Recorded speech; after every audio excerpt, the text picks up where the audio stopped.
I think we are up and running, so we are about to start this webinar. I'd like to welcome all of you to the webinar on gender, security and right-wing extremism, supposed to take place at the Danish Institute for International Studies. And I'd like, of course, in particular to welcome our two guest speakers here today, Elizabeth Pearson, Dr. Elizabeth Pearson from the University of Swansea, and Inger Skjeldsbæk, research professor at the University of Oslo. And my name is Manny Krone. I'm a senior researcher at the Danish Institute for International Studies. And I will be hosting this the seminar this afternoon with my very good colleague, Robin May Schott. And Robin, who's also a senior researcher at DIIS. And Robin will, after the talks, Robin will step in and moderate the Q&A session. So that was a bit for the roles here today. This seminar actually is part of a seminar series that we've been running here at DIIS this fall on gender and insecurity. And there's been some quite interesting sessions on gender and tech, or violence against women, sexual violence, femicide, etc. So if that is of any interest to anybody of you out there, please go to our website and you just have to click the event button, and then you'll have access to some of the other events in the series. And let's move on with this seminar. The background for this seminar on gender, security and right-wing extremism is that here at the Danish Institute for International Studies, we are currently running this research project on called World of the Right. And what we are interested in, what we are delving a bit into there, is the recent rise of the far right, the far right ideas, utopias, visions, etc., etc. And what actually has really struck us is to what extent gender, notion of masculinity, anti-feminism, etc., is really at the heart of far-right projects today. It's not just a, fringe topic, etc. So, so we found that quite interesting. And there is this narrative on the far right that today we live in a world that's become entirely feminized, where men can no longer really profit from their legitimate privileges, etc. And that this is somehow, the implications of this pervasive anti-feminism is a civilizational or a demographic decline. So something should be done to tackle this problem. And therefore, various ideas about how to restore a masculine order, etc., etc. So that was a bit the background for what we wanted to delve a bit more into today. And so let me just move on and introduce the two speakers who are supposed to and who will enlighten us a bit more on this topic. And the first speaker today will be Dr. Elizabeth Pearson you are a lecturer at the and I better get this right, at the Cyber Threats Research Center at the Swansea University. That's okay. And you are also associate fellow at the London-based think tank RUSI. And I followed your work. You've been working both on various kinds of extremism, Islamist extremism, far-right extremism, and so on. And last year, I think you had you published an article on notions of masculinity on the far right in the UK, and I think that will also be some of the backbone of your talk today. Yeah.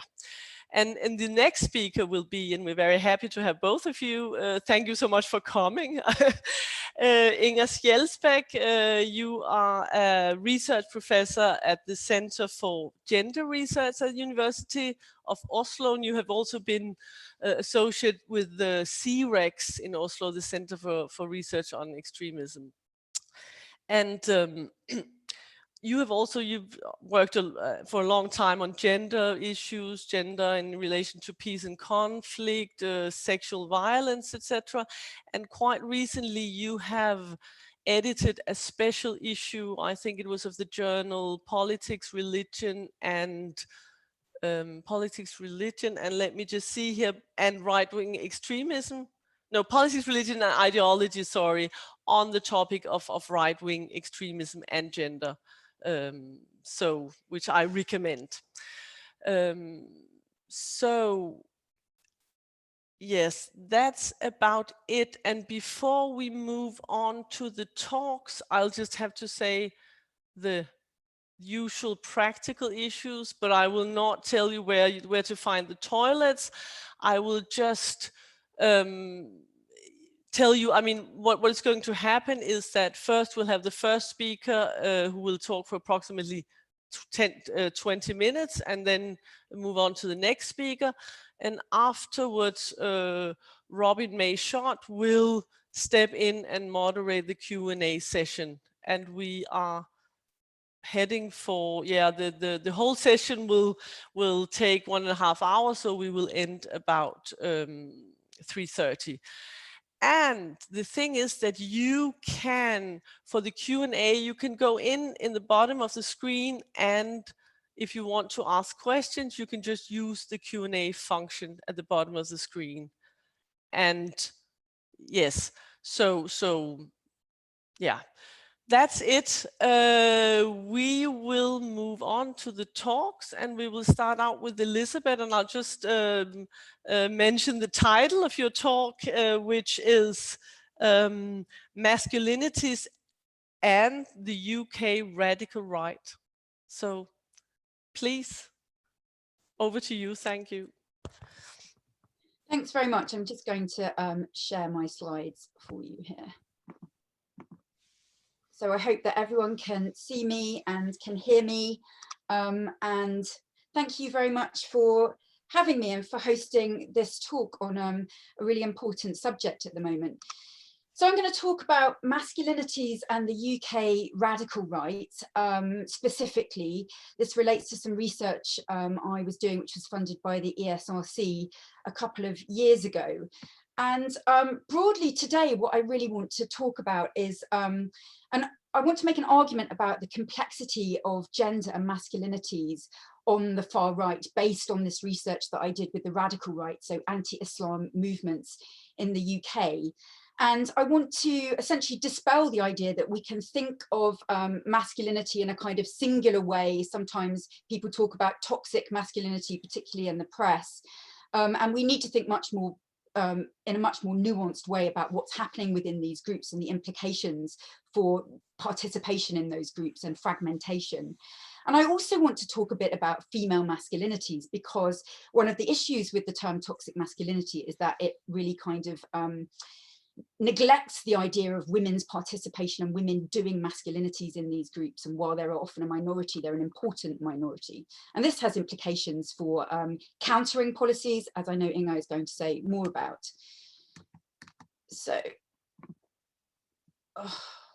moving on. So, the research that I was doing was in 2016 to 2018, and I was actually, as Manny mentioned, I was doing research with jihadists as well as radical right groups in the UK. I talked to both of these people, Anjem Chowdhury, radical Islamist preacher, Tommy Robinson, the former of the English Defence League, an anti-Islam group in the UK. But for this presentation, I'm just going to focus on the anti-Islam movement. And I am specifically really talking about three groups that I interviewed the activists of and some of the leadership figures.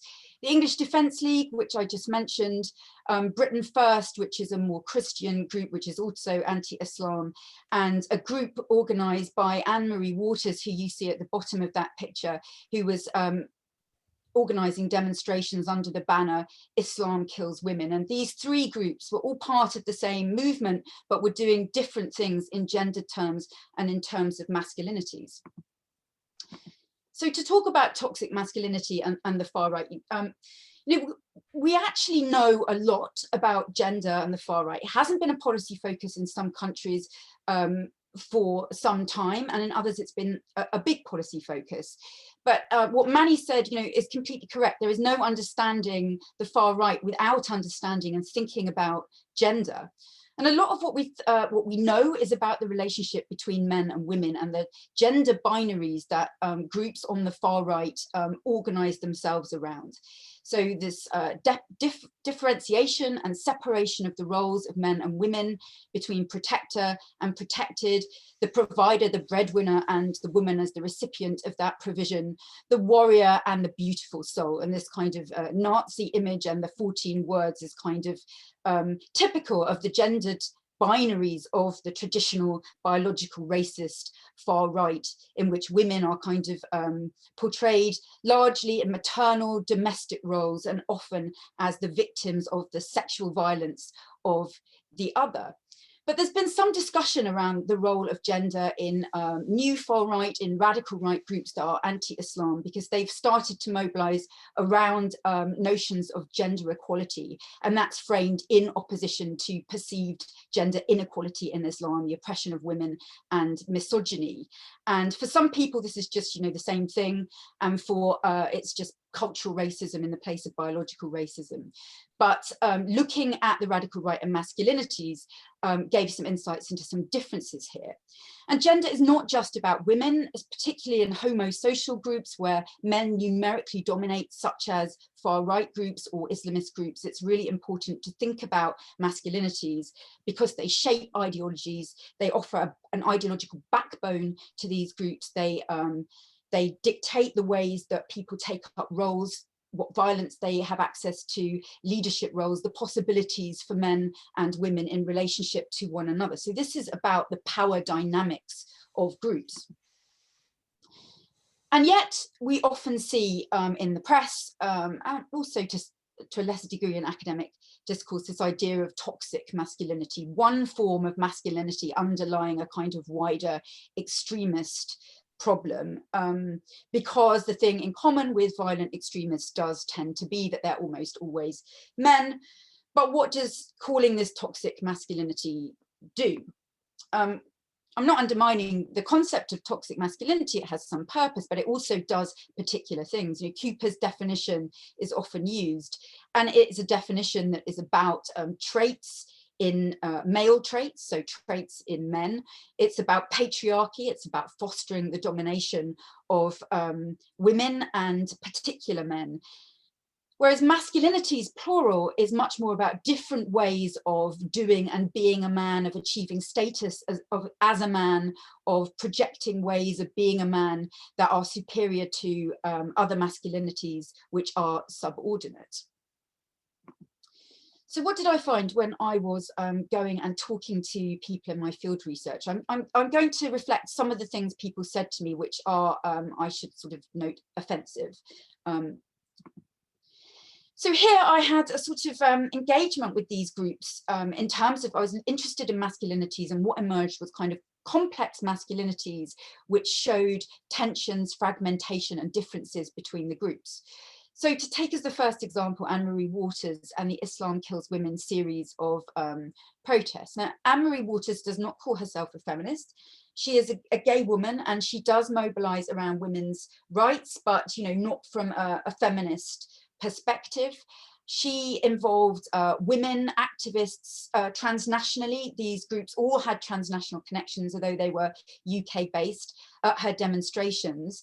And these were probably characterized by what one might call an absence of the kinds of masculinities that are common in some demonstrations.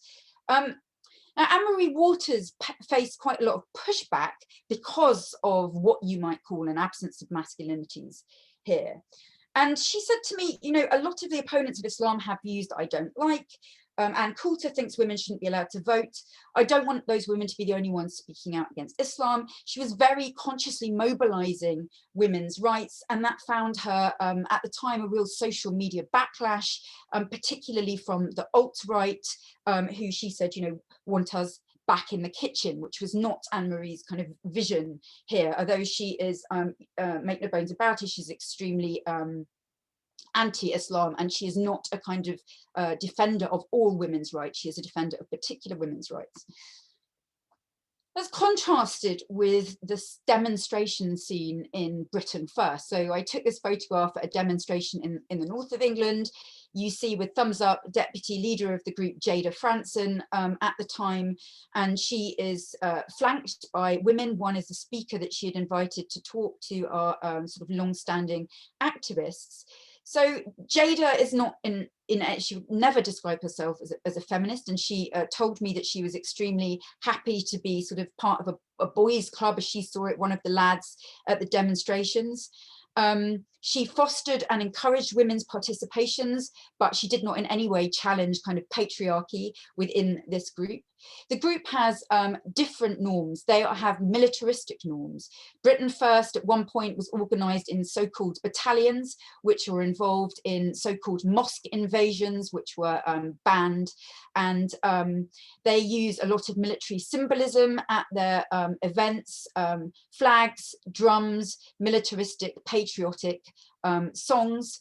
Jada herself is a symbolic as well as an active leader. She is sort of seen as a Boudica figure, leading the resistance of the native Britons against the Romans. And she kind of really enjoys this type of symbolism.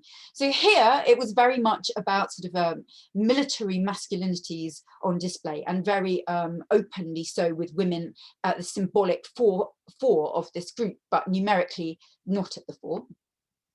And finally, the English Defence League, which is an avowedly kind of working class street movement. It's predicated on the idea of a pride in a particular form of white working class masculinity.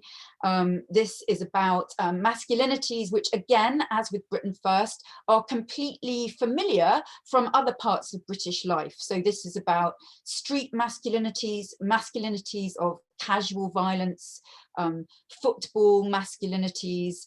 EDL demonstrations are characterized by drinking in the pub beforehand, chants which are reminiscent of chants from the football stands using the same tunes. So this is again a culture which is familiar within British society, but which is an extension thereof.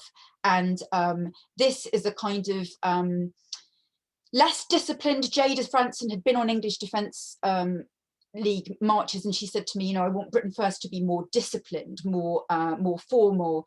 This is much less disciplined. Tommy Robinson, who I spoke to, you know, regarded this as a kind of very authentic British, undisciplined kind of masculinity here, and an emotional masculinity with chants, shouting, in Tommy Robinson's case also kind of tearfulness around his distress apparently at the grooming of English girls sexually. So there's three different things going on in gendered terms and in terms of masculinities. And in the English Defence League also, although again women are in the minority, women are participating, and they had their own branches called the EDL Angels, as well as participating outside of those angels' roles. So what I'm seeing here is not one sort of form of masculinity, it's a range of masculinities, and that range really dictates who is attracted and drawn to what form of participation. It means there is movement in participation between the groups. People don't like one form of participation appeals at one time and then doesn't, and they switch and they fall out, and there is essentially a kind of gendered fragmentation even in these groups, which are broadly part of the same movement, they're united in opposing Islam, they're united in opposing what they think of as the Islamization of the West, but they're doing different things, they're demonstrating different masculinities, and they have different cultural practices which relate to those masculinities, which are also embedded in and continuous with wider cultural practices in British society. This isn't something new, this is a continuity. So football masculinities of the EDL, these caring sort of protector masculinities that are familiar to us from the far right traditional gendered ideology, these become something more like caring emotional masculinities, partly in order to make space for the inclusion of gender equality and women's active participation. So there's a kind of shift or slight mutation in that formulation of the relationship between men and women. And there are still aggressive masculinities, casual violence, more than organized violence from what I could see, and military masculinities that were evident in Britain first. So what's really important in sort of thinking about these masculinities in these groups is that you know, we need really a kind of intersectional approach to understand how these masculinities are produced, what they're doing, and how they relate to sort of power in these groups. So one of the important things that, you know, a lot of participants said to me was that these identities were, and of course I didn't use the term identity or masculinity or gender really with the participants, but they just talked to me about their lives. These identities were produced in particular local spaces. So they were kind of pre-existing for people's activism within the group. So somebody called Darren, who'd been a football hooligan, you know, talked to me about this rough part of London where he grew up. And this was again familiar from other people, where he faced no alternative but to become a face on the street, because if he wasn't somebody that could project a masculinity that threatened or promised violence, then he was somebody that would be victimized, not by Muslim men, but by other men within his own community. And this was kind of the beginning really of his involvement in violence, in football hooliganism, which then led to his participation in the English Defence League and then in the Infidels. And this was something that was also echoed, which I'll come on to, by some of the women that I spoke to in this space as well, that these gendered identities and masculinities were produced locally. And that local connection was extremely important to these participants. Race was obviously also important for the participants, and not just the race of others, but their own racial identity and what they perceived as the loss of a white privilege, which they expected. Now, Dan was quite interesting because he was somebody who was a veteran. He'd been in the British Army, he'd served in Iraq, and he was really quite confused, I think, by the stigma that was associated by his involvement in the English Defence League. For him, his values were just the same as when he was a serving soldier. It was everyone around him that had changed. And he described this incident of violence really as pivotal to his engagement in the English Defence League. And what happens here is that Dan, you know, he readjusts to an understanding of his whiteness, not as something which gives him privilege, which is his expectation, but something that is used against him as an insult by people in a space he understands as his own, and he has a local connection to, who say to him explicitly, "It's our town," and use his whiteness as an insult against him. And this for him was a really pivotal moment. And again, you know, militaries are a site of recruitment and radicalization in a variety of different countries for the far right. And there was a continuity for Dan in a lot of the values and beliefs that he had, which had served him well when fighting in the British Army, but were no longer tolerable by many people when he was in the English Defence League.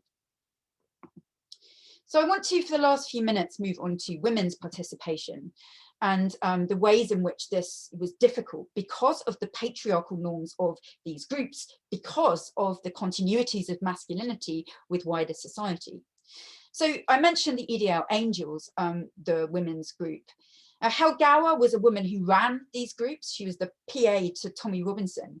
And, you know, she was still echoing these nostalgic, mythologized ideals of this kind of rough London, where growing up in the East End, all you can do is be this aggressive person who is ready to take on anyone.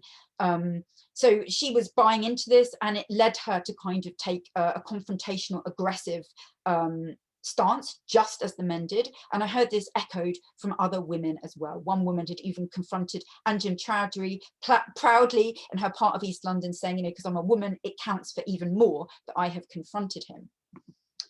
So the women who were actually kind of doing manhood, doing masculinities, they were doing this successfully, but because of the patriarchal nature of the groups, they were facing also pushback. So women who were aggressive, who were confrontational, or who emulated the sexual practices of men, because there was a sexual culture to these demonstrations. This was also lots of hooking up, often for trips away. They had a reputation which was problematic. You can see some of the slurs used against them. They are slurs that are familiar against white working class women or working class women in a variety of other contexts, and they were slurs that they had to contend with within the group. These women are easy, they are disgusting, they are slappers, and these slurs are coming from women as well as from men. And in fact, I struggled to find a woman who would talk to me as an EDL angel, because they were very worried about the way in which I would portray these women. So I'm left to basically reproduce the way that other people within the group are portraying them. So what am I kind of basically saying here? Well, I'm saying that, you know, I think probably I'm preaching to the converted, but, you know, gender in the study and countering of extreme groups has to consider masculinities. It can't just be about women, because masculinities shape ideologies, values, cultural practices, leadership roles, activism for men and for women, and the power dynamics of groups. And when I looked at masculinities in these groups, I saw gender difference and tensions. I saw a range of masculinities. I saw continuity with wider patriarchy in British society, and I saw women doing masculinities too. So given this is the case, one size fits all CVE approaches are very unlikely to work, and tailored responses would be what's called for. And this also means that, you know, if we use simplistic labels like toxic masculinity, then I think, however this might apply in some settings or some cases, we miss potentially the complexities of what's happening at the granular level in these groups and between these groups. We miss the participation of women. We put the responsibility for fixing a lot of these problems, which are society's problems, onto these particular men. And we really fail to recognize the ways in which society more broadly is responsible for some of the values which are, you know, emphasized and evident in these groups. So thank you very much for letting me participate today, and I'm really looking forward to Inge's talk and the questions afterwards. Thank you.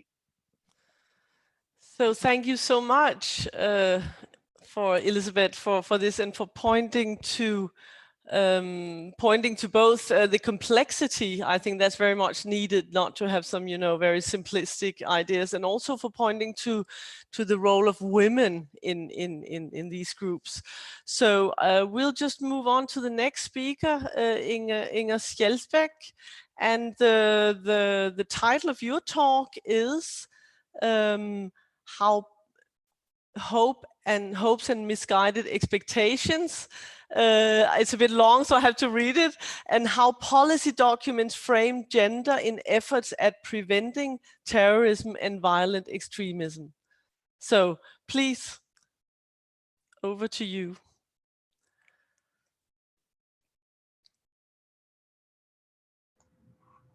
Let's see, can you see my screen now? We can. Yeah, good. Let's see.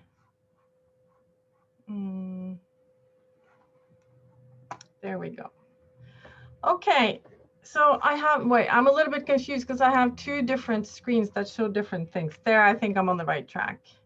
Yes, my screen sharing is paused, it says. You should try to go to full screen. Yeah. Okay, now it seems to be working. Okay, sorry about that. Thank you so much also for inviting me to take part in this seminar. I'm very sorry we couldn't meet in person. It makes for a little weird dynamic when we're all on different screens, but that's the times we live in. And thanks to Elizabeth also for a very interesting presentation. As Mani said, I work at the University of Oslo at the Center for Gender Research, but also at the Center for Research on Extremism. And I'm also an affiliate with the Peace Research Institute in Oslo, where I've worked for many, many years. So you'll see that my presentation in a way reflects a little bit of all these different affiliations. But one of the things that I've done at the Center for Research on Extremism is to produce this special issue, and we may perhaps return to that a little bit after my talk. But what I will present now is a paper that I've written with two colleagues at PRIO, Jenny Lorentzen and Julie Hansen, on policy documents that address gender and CVE.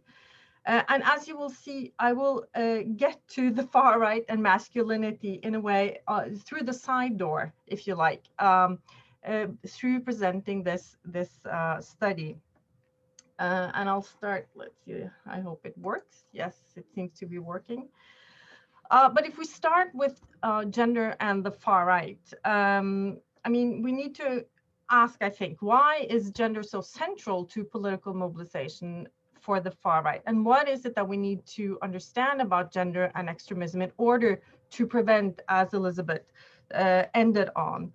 And I think that what we see is, and Mani alluded to this also in her introduction, that we see that debates about, as well as changes in gender norms and gender policies, have a huge potential for political mobilization. And it's as if we go back to the term by Anthony Giddens about ontological security, it's as if gender provides a sense of security, and everything that addresses or disrupts that perhaps imagined security can become threatening, and thereby also something to mobilize around. And I think that we see that dynamic played out in different far-right groups and other groups also.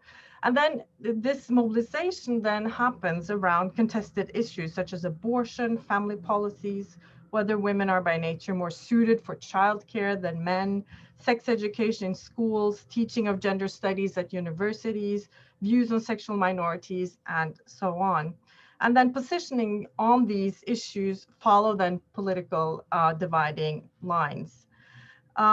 And I think that we've seen over the past year then that the centrality of gender arguments on these issues have become very central to the far right. And it's evident not only in national policies, as we've seen in the ban on abortion in Poland and ban on gender studies in Hungary, but also in far right populist parties and the importance accorded to family policies and traditional gender roles, and in the utilization of support for women's and sometimes gay rights, particularly in arguments against Islam. And further, what we see also, as also Elizabeth has shown, is that more and more women are engaging at all levels of the far right as followers, members, and leaders. And this upswing comes at a time when threats from the far right have spurred increasingly security concerns in many Western and European countries. So clearly, gender is central. I think we can only conclude that that is undebatable, if you like. But then what do we know? What does the research show about the ways in which gender is central? And I think that, as also Elizabeth talked about, we may be overlapping a little bit in our presentations here, but that notions of masculinity and femininity are used as symbolic capital, ideological resource, and as a rhetorical device to problematize the identities of those against whom they believe themselves to be fighting. So marking differentiated others as ethnic, religious, or gendered threats to imagined sameness can legitimize and validate prejudice, and hence produce images of the good and innocent nation, which is righteous and tolerant. And we saw this also, as we remember, during the so-called refugee crisis of 2015, where a range of far-right actors propagated images of hyper-masculine, dark-skinned migrants violently imagined as refugees that threatened the purity of our women, as well as feminine nationhood, such as racialized and gendered imaginaries of the perceived menace of Middle Eastern enemies can be used to mark white masculinity and morals more desirable. And I think that we also see that although some far-right actors and organizations promote the idea of gender equality and are LGBTQ friendly, most emphasize biological differences between men and women and traditional gender norms that fulfill these biological attributes.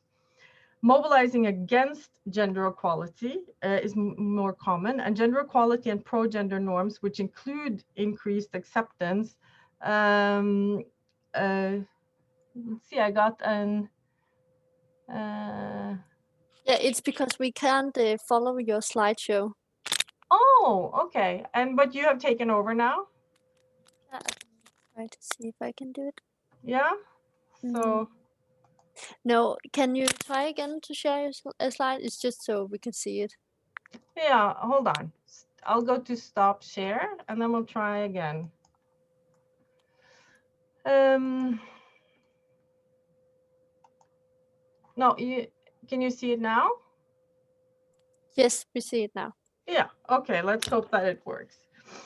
Okay, so I was on the second point here on discourses of gender equality, that situates us versus them. Let's see, I lost my train of thought here. But just to say, and I think maybe I can just go through this quite quickly because Elizabeth has already talked about it, but we see that these discourses of biological differences are central, and they are also, as I said, racialized, and that differentiates between us and them in different ways. So I'll move then to the next slide, and I hope that you can see this now. There, you can see a new slide? Yes, good. So for me, who has worked then on sort of the women, peace and security agenda, and have for many years, my research focus previously has been on sexual violence in armed conflict. But of course, this is an agenda that has very bold aims in terms of global governance, moving towards gender equality. And what we see, or what I observe, is that we see a clash between sort of these global aims and then the ways in which gender is situated within the far right. And here is something that's happening. And we see that anti-feminist and anti-gender equality sentiments mark new nationalist policies and rhetoric, as well as populist and extremist mobilization. And several scholars have argued that we're witnessing the rise of a new form of patriarchy and masculine norms and grievances, as well as a fear of a low of traditional values.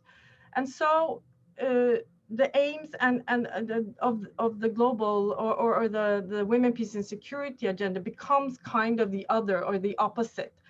And what does that mean? And I could say more about the women, peace and security agenda, but I'm assuming that many people will be familiar with it. But it stems from the adoption of Security Council Resolution 1325 in the year 2000. And there are a range of other resolutions that have come after.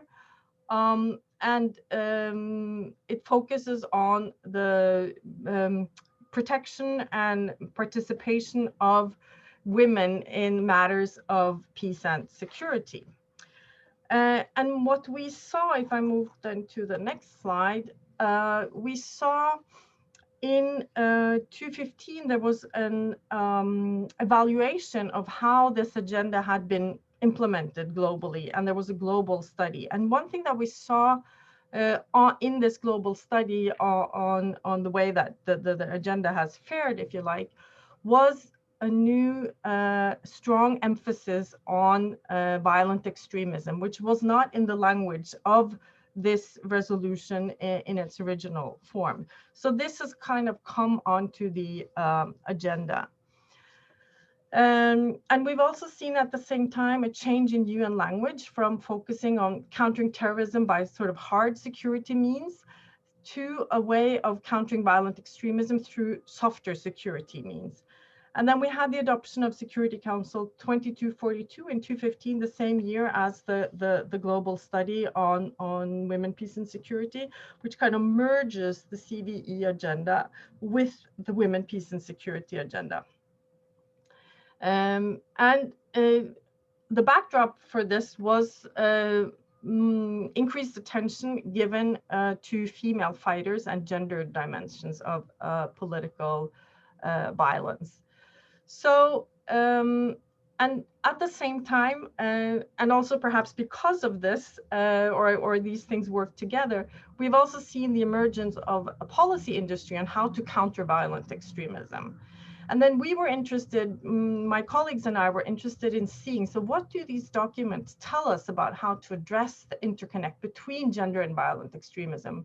So this is not focused specifically on the far right, but on violent extremism writ large, because it has in a way global aims, at least the Women, Peace and Security agenda or the UN level.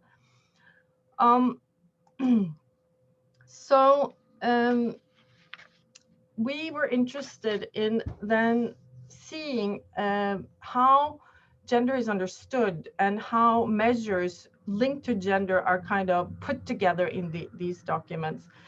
And we were interested also in seeing how women's violence is understood. And we looked first, we did a survey of scholarly studies on gender and political violence, which is a little bit broader, I would say, than just looking at gender and the far right, obviously. And we found that in this, the way in which gender is talked about, first of all, as Elizabeth also pointed out, often it's talked about women, and women are seen as non-combatants. They're often seen as auxiliary members of terrorist and violent extremist groups. And their engagement is seen as personal as opposed to political. Now, the scholarly literature takes issue with these assumptions, very strongly so. And there is a concern expressed that the men's and women's engagement in political mobilization and violence has been overshadowed by these myths that were also in Elizabeth's slide about the beautiful souls of women and sort of the just warriors of men, as Jean Bethke Elstein has articulated in her writings. And this dichotomy, if you like, is remarkably sticky. And it kind of overshadows other ways of thinking about men's and women's engagement in political violence. And men's violence then is often seen as intentional, political, and planned. So with these myths, what do we see them, or how does the policy literature kind of engage with or resist or work with these myths that are there? That's one thing that we were interested in finding out. So we asked, which conceptualizations of gender emerge in the documents on preventing terrorism and violent extremism, and how are gender norms and differences seen as preventive measures? And we did the studies based on 46 policy documents that were gathered from 2001 to 2017.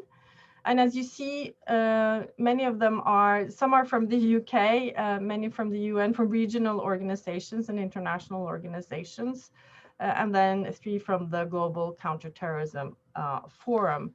And this was the result after having searched various sites for the combination of words linked to gender and violent extremism. And this is what came up. And of course, if we'd done the study now, the selection may have looked a little different. Now then, what did we find when we looked through these policy documents. First, we found strong narratives about women's radicalization and recruitment that had certain characteristics. So we find that they articulate, or they understand, that women's radicalization and recruitment to terrorism and violent extremism is often presented as a result of experiences of exclusion. And the predominant concern has been with female foreign fighters, as I said, and their pathways into terrorism and violent extremism. And it's largely seen as the result of gendered exclusion, either in Western societies or countries of origin outside of the West. And in response to the experience of exclusion, the assumption is that girls and women will seek inclusion elsewhere. And the obvious concern is that women will seek inclusion in terrorist groups such as ISIS, which operate with a more clearly defined role for women, where women who experience exclusion can serve a purpose felt to be meaningful. And the policy documents devote considerable space and attention to explaining how to transform experiences of exclusion or prevent that exclusion altogether by creating spaces for inclusion in schools and religious groups, policy settings, and the security sector. And the remedy for the exclusion experience is more rights, gender equality, and empowerment, which is much in line, of course, with the UN agenda. And you see here also the same sentiment expressed in a European Parliament resolution from 2015, that you know, in order to prevent women from recruiting, we need to work for greater equality, and women need to have their voices heard. Now, narratives of men's radicalization and recruitment is quite different. So how to prevent that is in a way a different story.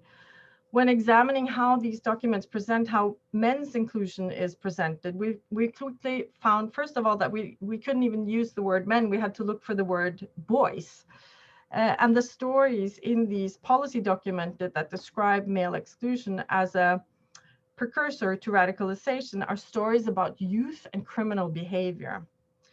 So whereas the issue of exclusion of women as an issue that can lead to radicalization is seen as an issue of discrimination, traditional roles, and religious practices, the exclusion of men is understood as being based on marginalization in the public arena, in schools, in mosques, and in the labor market. And we see also here an example.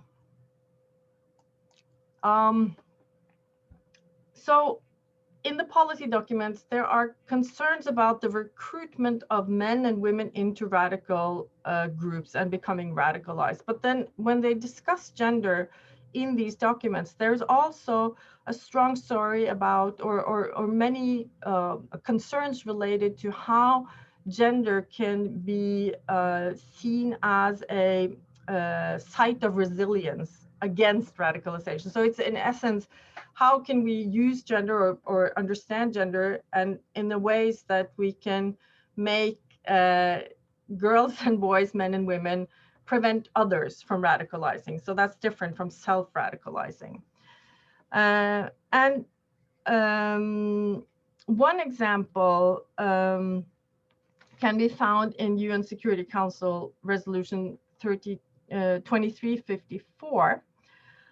And in a list of counter-narratives and prevention measures, it stated that counter-narratives should take into account the gender dimension, and narratives should be developed that address specific concerns and vulnerabilities of both men and women. And the sentence shows that the UN counterterrorism strategy assumes that men and women live different lives, and that narratives against extremism must be tailored to these differences. And the scenarios for alternatives to violent extremism presented to men and boys should then be different from those presented to women and girls. But how are these differences conceptualized, and in what ways should appropriate narratives be shaped? And then in order to find an answer to these questions, we investigated when and how Words such as men, male, boys, women, female, girls, etc., gender and sex appeared in descriptions of particular settings such as religious practice, community activities, migrant settings, and family life. And what appeared was an outline of assumption about, again, women's roles as preventers based on very stereotypical gender roles, while discussions of the roles of men was conspicuously absent. So it's as if when we talk about gender and prevention and resilience, it's women in traditional roles that emerge, and it's as if men kind of are left in the background. And as you see here in particular, women and girls are often some of the most effective voices in countering violent extremism, is here a quote from a European Union document. Further, so women come into being as relevant, or what we see as relevant political subjects in CVE discourse as wives, daughters, sisters, and mothers of potential terrorists. And the policy documents show that it is precisely in these roles that they are thought to be CVE actors. And their political resilience is framed by sort of their private family relationships. And in these, in relation to their gendered roles in the private sphere, that, or it's in their relation to their gender roles in the private sphere, that prevention measures are understood to be shaped and acted out. I'm sorry, my office is next to a hospital, so if you heard a helicopter, that's what it was. And the hope is that women will be voices, actors, and forces of resistance and resilience to terrorism and violent extremism. And it's founded in what I would argue is a traditionalist or understanding of gender roles. And the roles of men as fathers, brothers, and sons in the domestic sphere and in civil society and community settings are absent in these policy documents. And the burden seemed to be placed on the woman alone. And men are not seen as prevention and resilience actors unless they are community and religious leaders. So there is a difference in the context in which the gender is conceptualized as a site for resilience and resistance. Very briefly then, the findings that we see is that we have in a way two different narratives that do not work together, if you like, in these documents. One transformative and one traditional. We find a highly prevalent narrative that focuses on women's ways into terrorism and extremist movements and activities. And the policy challenge, as it is conceptualized, is to see how the recruitment and radicalization pathways of men and women might differ. And there is a strong warning against seeing male recruitment and radicalization as the norm with which women simply comply. Accordingly, policies need to be more finely tuned to gender differences if prevention measures are to be made more efficient. And by framing the problem of women's recruitment in such a way, the policy documents also prescribe some inherent solutions. Women's motivations for radicalization must be understood as a consequence of women's subordinate positions in particular communities, is what they seem to argue. Prevention of their potential radicalization is therefore aligned with the global gender equality goals, such as those found in the Women, Peace and Security Agenda and the Sustainable Development Goals. But for men, matters are somewhat different. Prevention of their exclusion does not rely on a global transformative gender equality agenda, but on participation in public life, as income earners, as moderate religious leaders, and as congregation members, and as well-adjusted students and employees, just to take some examples that are given in these documents. And second, we find a strong narrative that is not about women in their own right, but rather about their gender roles in families and communities and as civil society actors. It is women's traditional roles within various private and community settings that enable them to be not just resilience actors, but also security actors. And this, of course, has many implications, which we can return to. So how should we understand the relevance of gender in these efforts, and on which basis should policies be designed? And like I said, I think the literature speaks with two minds: a transformative one, in which more progressive views on gendered identities create more open societies in which experiences of exclusion can be minimized, and another one that has no transformative aims, but rather takes as its starting point traditional gender divisions in various spheres and assumes that women will resist radicalization to terrorism and violent extremism through their roles as mothers, wives, girlfriends, daughters, and civil society community actors. So the beautiful souls kind of story. Finally, then, my last slide. There is in this literature a conspicuous silence, namely that we tried to find everything we could on CDE measures in the time span that we were searching, and gendered recruitment on the far right almost was very or were much fewer documents on this compared to documents addressing violence and terrorism elsewhere. And I think that this ought to be a concern for policymakers who may have overlooked the ways in which men and women who are part of majority cultures in the global north, like Elizabeth has studies, are radicalized, and what the gendered underpinnings of these processes might be. And the remedies proposed in these policy documents may be completely unfit for the far right. And I think the picture here is from the tragic Christchurch massacre. And there was this report that was published, was it only last week? And one of the conclusions was that they had overlooked also the far right, and in the way that they had the police and the secret police had surveyed threats, security threats, and terrorist threats. And I think that we need to do a lot more work on this, and I think we're only kind of scratching the surface and beginning to see that there are some big gaps here in the policy literature, and we need to address other security threats in different ways. So I think I'll stop there. Thank you.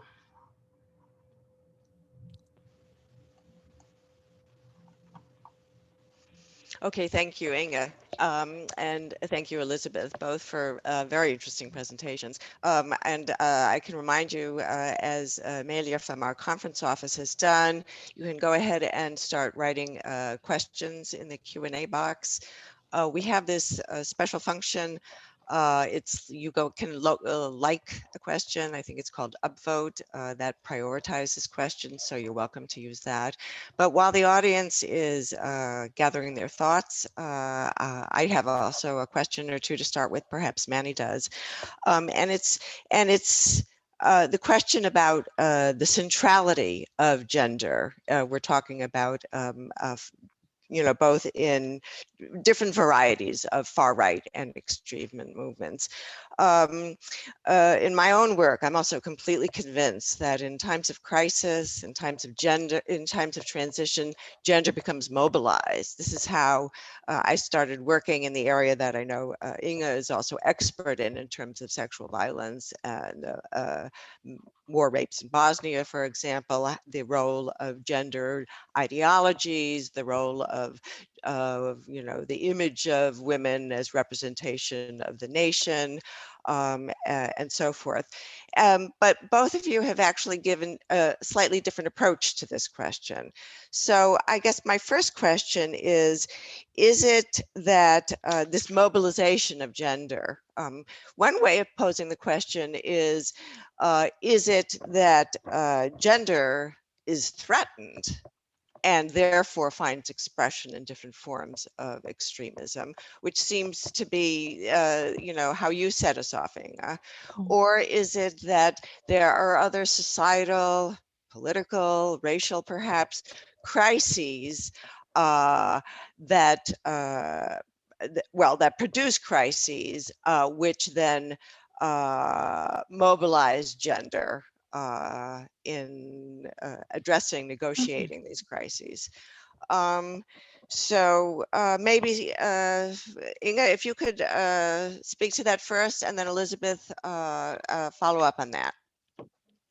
Sure. Thank you, Robin, for that question. I think there it can be both things at the same time. I think clearly that, and if I'm going to go back based on also my previous work on sexual violence in armed conflict, I think that notions of gender and undisputable this rhetoric of biological differences and like natural roles for men and women is something that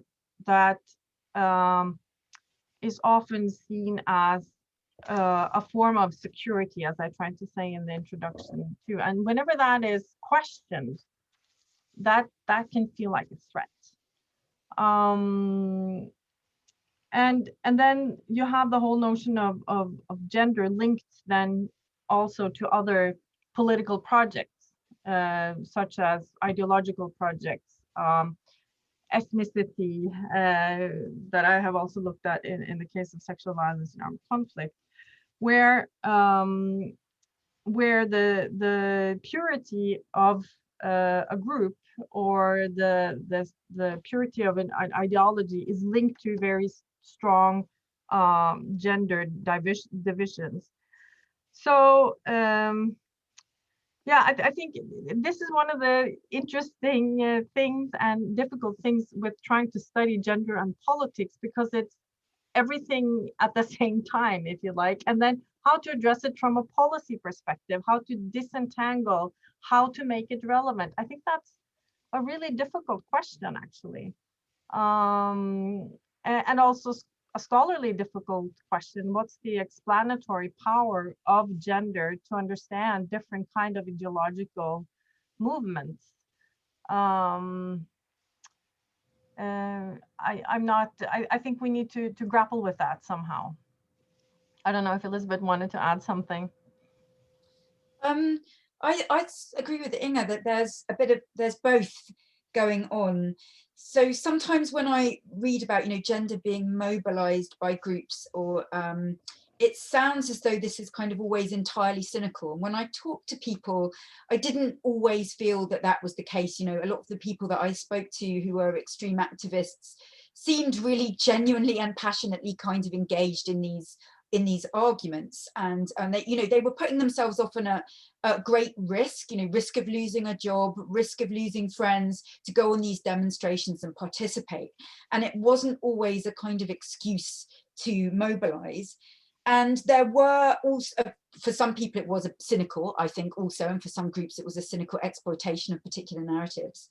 And there were clearly many different things going on, problems in communities, lots of different factors that contributed to these groups mobilizing. And I talked to a variety of different participants. Not all of the people that I spoke to in radical right demonstration were working class or were from neighborhoods which had socioeconomic difficulties, though many were. And it was very clear that at the kind of coalface of multiculturalism, there were some issues around community cohesion, social cohesion and resilience. And I also heard that from the Islamist participants that I spoke to. So while some of the radical right participants would say to me, we don't like, and then list a number of things that Muslim people in their neighborhoods were doing, the Islamist participants would say, we don't like, and then list the things that the white working class people in the neighborhoods were doing. We don't like women wearing short skirts, we don't like drinking, we don't like swearing in public, we don't like these things. So there were real issues there were different levels of issues. There were issues around resilience, social cohesion, societal issues, which can be dealt with on one front. And then there were, and I was talking to anti-Islamist, mostly my participants were not biological racists, or at least they claim not to be. A minority were proudly biological racist. And when you're dealing with different groups, neo-Nazi groups, you've got different kinds of problems emerging. So there's a number of different levels at which these issues need to be tackled. And yes, all of them were kind of entrenched in an idea of nature, natural roles of men and women, also to some degree the natural roles of races and religions. You know, most of the participants kind of agreed about women and men being made separately and distinctly. The Islamists were telling me this was because God had intended it this way. The radical right actors were saying this was just because, you know, this is how we're made. But they also understood race in similar terms. You know, they thought it was natural for people of the same race to kind of stick together. This is not, you know, this is not what I think. But you know, I was hearing a lot of the same stories from the participants across ideologies, but not always the same stories. And so I think that there's both things, this mobilization and this threat to gender, these both were evident in the conversations that I was having with people. Elizabeth, if I can follow up, a couple of times during your talk, you were, for example, referring to the notion of toxic masculinities and how, while this can be useful in some contexts, it also can be a simplification. It can be a way of bypassing what are really basic social, political, economic, I don't know, religious, whatever, societal dynamics, and displacing it onto this group of men or masculinities. But I'd like to hear you say something more about what those tensions are, the societal problems that are reflected here, because in talking about extremism, there is this, you know, question that comes up again and again. Is it a break with the mainstream? I know this is something you write about, or is it really an expression of mainstream dynamics? So, since your view is the latter, I believe, what are those mainstream dynamics that such radicalization expresses? So I think, you know, this is one of the difficulties of kind of trying to use a CVE policy which is designed for Islamism to then kind of combat the far right, is because the relationship of these movements in a Western context stand in different relationships to the mainstream.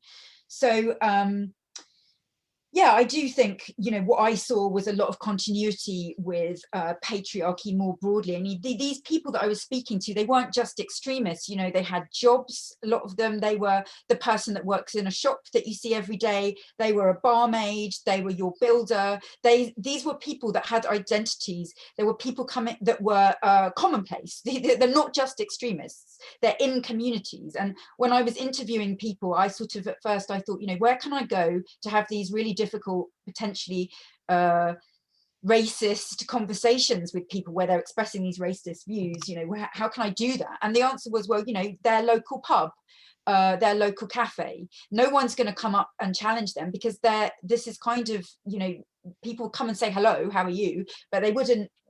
But it was kind of a bit of an eye-opener to me that this was the case. So and people were very alert in these radical right protest groups to the ways in which what they were saying content-wise was present and evident in mainstream discourse. So for instance, if they talked about a problem of Muslims not assimilating, they would refer to things that David Cameron had said about the responsibility on British Muslims to integrate and assimilate. And they would say, well, we're just saying that. Or Boris Johnson had memorably said something offensive about women in the niqab looking like letterboxes, and for them, you know, this was, well, we're just saying that. But the difference is that we are being silenced because we are not the right class, we are not the right education, we don't express ourselves using the right language or the correct forms of discourse. So for them, these hypocrisies became very, very central, because they felt that it was them as people that were being silenced rather than the particular narratives that they were espousing, which, you know, I suppose to some degree was not completely inaccurate. So these were the kinds, they were picking up on the news, they were picking up on current affairs and things that were happening in their local communities. And for most of these radical right actors, they really saw their activism as a substitution for state failure. So for them, the state did not represent the nation, it did not represent their interests, and therefore they were mobilizing because the state was not doing its job properly regarding nationhood. So, and I remember having a conversation with someone and they were like, well, we're patriots. And I was like, well, I'm a patriot, I'm not a rampant patriot in the way that you are. It's not so important to me, but like most of us, I have fondness for my country. And they kind of looked at me dumbfounded, as if they had the ownership over this label, kind of patriotism.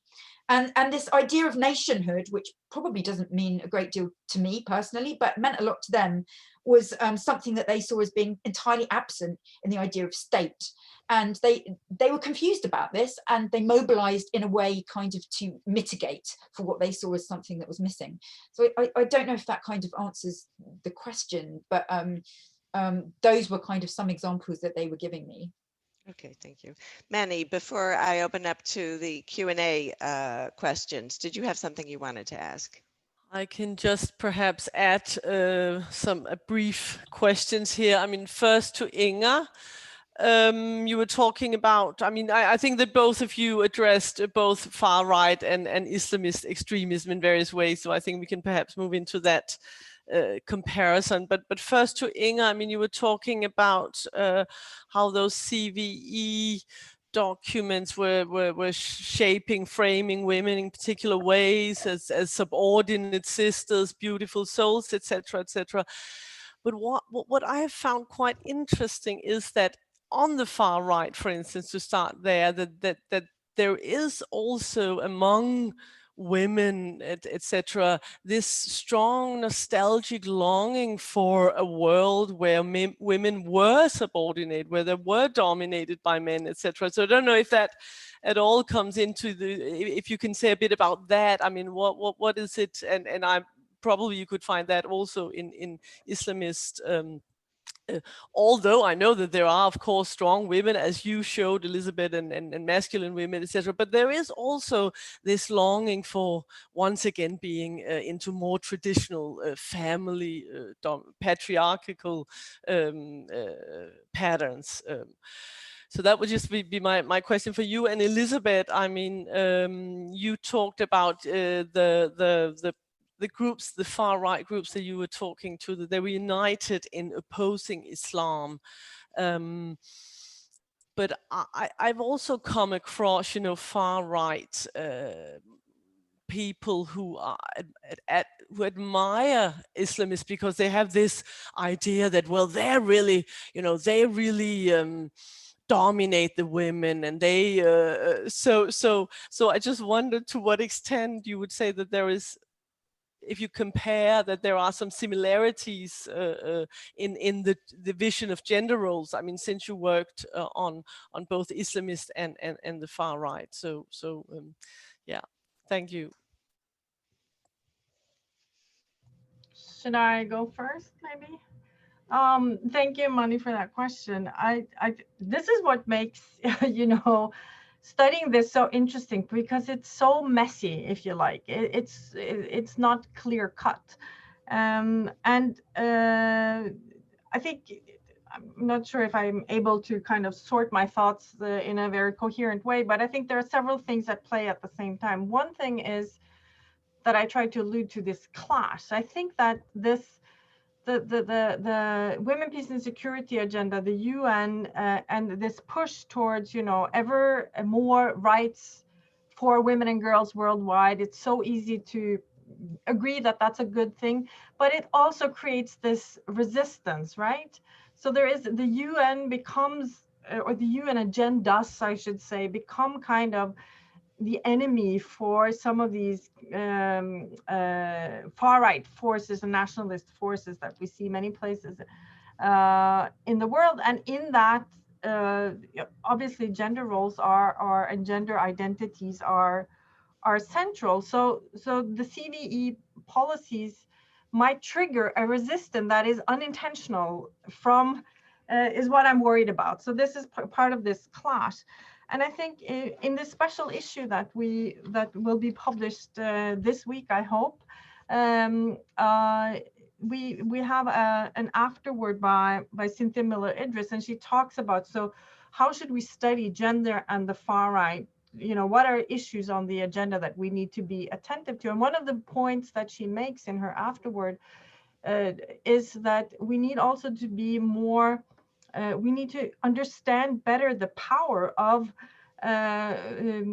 the women within the far right who have Instagram, you know, accounts and YouTube channels where they advocate for this traditional roles as a, you know, a harmony model that is being sidelined by majority culture. And then if you have the UN agenda on top of that pushing for transformative gender aims, then there are some clashes here that are interesting for scholars and troublesome for policymakers. Let's put it like that.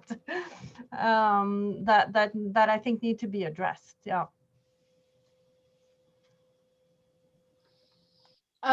So thanks for the question. Well, I think, you know, it was interesting. I mean, I would sort of emphasize the differences between the two groups really in terms of gender roles more than the similarities, because that, you know, and there were similarities. There was a sort of strong emphasis on these gender binaries at times, but it really depended. It depended who I was speaking to. It depended what group they kind of identified with within this bigger movement. So the issue of gender equality, women's rights, homosexuality, this LGBT movement, well, you know, Anne-Marie Waters, who's very explicit, she wasn't the only person explicitly mobilizing around not just women's rights, but gay rights. You know, this clearly is not something that I saw in the Islamist actors. They thought the complete godlessness, lack of sexual morality in British society, you know, was one of the core reasons why they felt that, you know, following Anjem Choudhury was the only way forward. And there was, you know, one of the reasons that I became interested in masculinities was because I didn't really get access to many women. When I started this project, I thought, oh, I'm going to be talking to loads of women. And no, women don't really want to talk to me. It's like women in the radical right groups didn't want to talk to me, and I was not given access in by the Al-Muhajirun guys that I talked to any women. They were very protective of them because of fears around children being taken away if, you know, they were deemed extremist. So and you wouldn't, and there were no women, sort of, the women were not making that decision for themselves as they were in the radical right groups that I spoke to. And this was also kind of somewhat who I had access to was not just about the ideologies and the difference between those kind of ideologies in the groups, but also about the lack of public demonstration by Islamists, because that had been banned in the UK. So I was only able to go to the radical right demonstrations. I did go to some street dawah that the Islamist guys were doing, but, you know, so I had different access, and that also kind of shaped the way that I had access to men and to women. But there was also on the radical right a kind of gulf between what people were saying and what they were doing. So, you know, I had guys that would, you know, talk to me about the importance of feminism, the importance of gender equality, how Islam would never permit that, how Muslim men, you know, make their wives stay at home, and then it would turn out when you're talking to them that actually, you know, their home lives are completely, you know, predicated on these binaries. And you say, well, don't you think this is hypocritical? Isn't this like a double standard? And they're like, well, no, the difference is that I would never force them. You know, it's kind of, so there's a sort of, and whether that's because they, you know, their engagement with the ideology is quite weak. And again, you know, for the Islamist participants were very engaged in learning and scholarship, in proving that they understood what they were following. For the radical right actors, there was a much less, you know, deep understanding and engagement with any form of ideology, and ideology had a sort of different meaning to them. So I would say, you know, yes, there were some similarities in gender terms around these binaries, but really there were more differences, because there was the scope for women's leadership roles, there was the scope for the active inclusion of gender equality and for pro-gay narratives in the radical right, you know, whether cynical or not, you know, that was there, and that clearly was not there in factor in why they were following Anjem Choudhury and why they felt that, you know, that Britain was a really godless society, and they kept emphasizing it to me. And in fact, for some of the Islamists, they would say, you know what, we kind of, it's what you said about the far right, you know, admiring some of those jihadist actors. You know, I almost heard the opposite. The Islamists were saying to me, you know, in a way, the far right are the only people that really understand us. They're the only ones that know what Islam is really about, because they both share this idea of Islam as this, you know, kind of jihadist enterprise, which is about dominance, and you know, which is not obviously how most Muslims understand what Islam is about, or most people. So so it was a kind of strange admiration in a way that they had for the radical right actors. Okay, thank you. Thank you. I think we're going to turn to some of the questions from our audience. One of the questions is about spinning off of Inga's comment about the perceived role of women in terms of countering extremism. I think you refer to this in talking about policy documents and UN documents. And is that perceived role also true in terms of other forms of, you know, Liz was just talking about differences between anti-Islamic and Islamic extremist movements.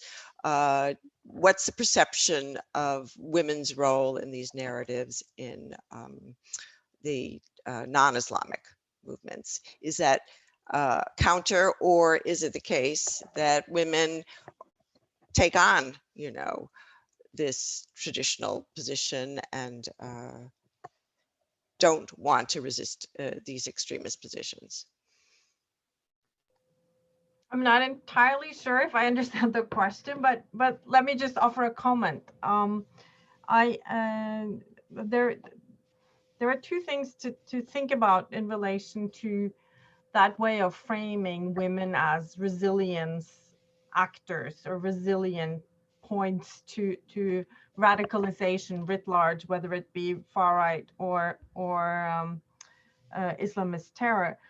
First is the assumption that women are inherently good. It's the beautiful souls thinking, you know, that women are going to naturally resist this violence, which then, you know, speaks to also this critique that when women commit political violence, they are not doing it out of their own ideological convictions or their own will or their own political agency. So there's something troublesome about this assumption that women will naturally be resilience actors. It would, you know, but it's hopeful. It would be great if they always were, but I think we're not being realistic if we think that way. So that's one thing. The other concern has to do with the fact that by thinking that way, you make women vulnerable as security agents in their private spaces, because the assumption is that it's in the private lives that they will be these resilient voices, and in their own homes vis-a-vis their own family members, and also in local communities where other kinds of work can be securitized because they become focal points for resilience or for resilience to radicalization. And this creates particular, I think, vulnerabilities that is a great concern. And Jenny Lorentzen, who's written this article, or one of the two people who's written this article with me, she's done a study in Mali about this and how women become very vulnerable because there is so much focus on them as precisely resilient actors, and she calls them new security actors, which is in a way and perhaps even an involuntary label and role that they get. So I think these are unintended consequences or outcomes of a wishful thinking of the roles of women. It's not to say that women cannot have these roles and will not take them, but I think it's dangerous to assume and base policies on it, or there's an inherent problem in that has to be very carefully thought through. That was my major point. Great, thank you. we have another question here about incels. We haven't talked about that today, but of course, in the US, this is a group with big online presence, as one of our audience members points out. Do you have something you can say about that? The specifically anti-feminist, misogynist agenda of incels. How does that fit into these conceptual, frameworks you're working with here? Either of you want to speak to that? I can start if you want to think some more, Elizabeth. But I think this is really the new frontier of where we need to go in terms of studying gender and the far. I mean, the whole incel culture is obviously very gendered. I know that from my own work at the Center for Research on Extremism at the University of Oslo, this is now an emerging theme, and you can see also with students that they are very interested in exploring this more. And it's not just the people who are engaging in these communities that we need to be concerned with, but it's also the gendered imagery that they engage with on these sites that is also a concern. And then how to, if we're thinking, if I'm going to put on the hat again about how to prevent, how can you interact with these communities effectively to prevent? This is obviously something that will be explored greatly, I think, in the years to come. I don't know if Elizabeth has something to add on that. Maybe she knows more about this than I do.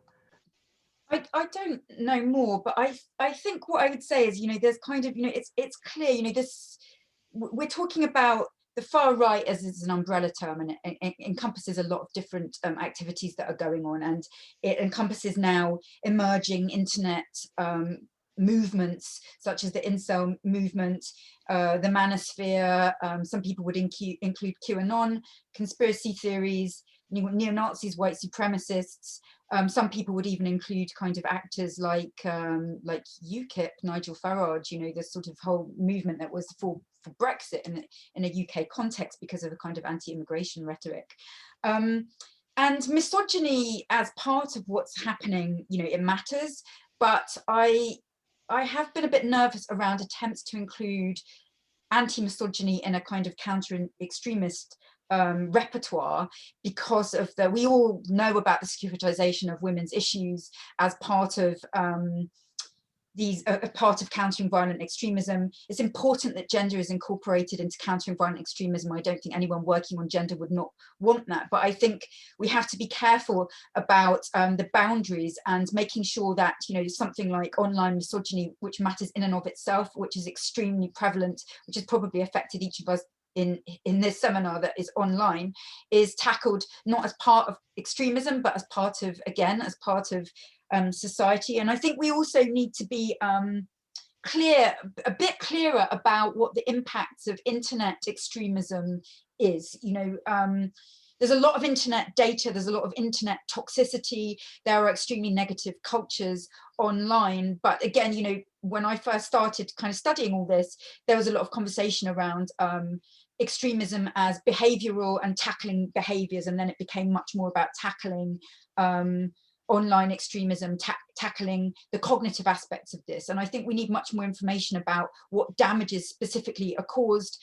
by internet cultures, the degree to which they offer catharsis, that what it is that we, how we create those boundaries around what it is that we want to stop, and where that boundary of the far right kind of cuts in here. And that to me sort of matters. I don't like any of these cultures, but I think, what we call them and under what frameworks we treat and deal with them is important to me.